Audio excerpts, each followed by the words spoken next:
Nagpaklaro ang Davao City Police Office sa migula nga impormasyon nga sobra 200 ka mga police personnel gikan sa ilang buhatan ang giingong i-reassign sa Bangsamoro Autonomous Region in Muslim Mindanao. Atong sayron ang detalye sa report ni Argil Relator live. Argil. Sara, sumala sa DCPO, igo raw pailawom sa medical evaluation ang maong mga pulis aron masuta matud pa kung angay ba sila nga i-deploy sa umaabot nga 2025 midterm elections. Sa migula nga impormasyon sa social media, doon na matud pa 238 ka mga pulis nga i-relieve sa ilang katungdanan sa Davao City Police Office o i-reassign dito sa Bangsamoro Autonomous Region in Muslim Mindanao.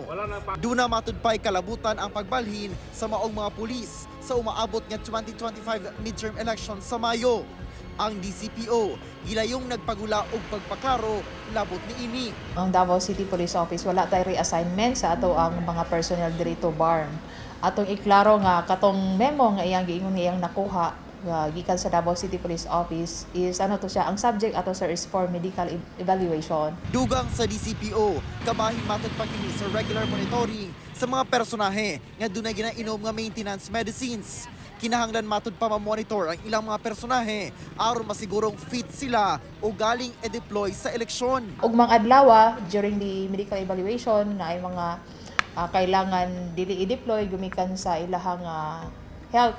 So dili sila pwede i-deploy, so magpadayon sila sa ilahang paperwork during the election time. Atong iklaro nga walay reassignment, only deployment for the national and local elections. Karaghanan matud pa sa sobra 2,000 ka DCPO personnel ang ma-deploy sa eleksyon sa mga police stations sa Davao City. Ang deployment, deploy lang ka sa isa ka event. Like katong Saturday, ma-deploy sa Davao del Norte. Ayun ana, sir ba? After ana, balik na po ka diri.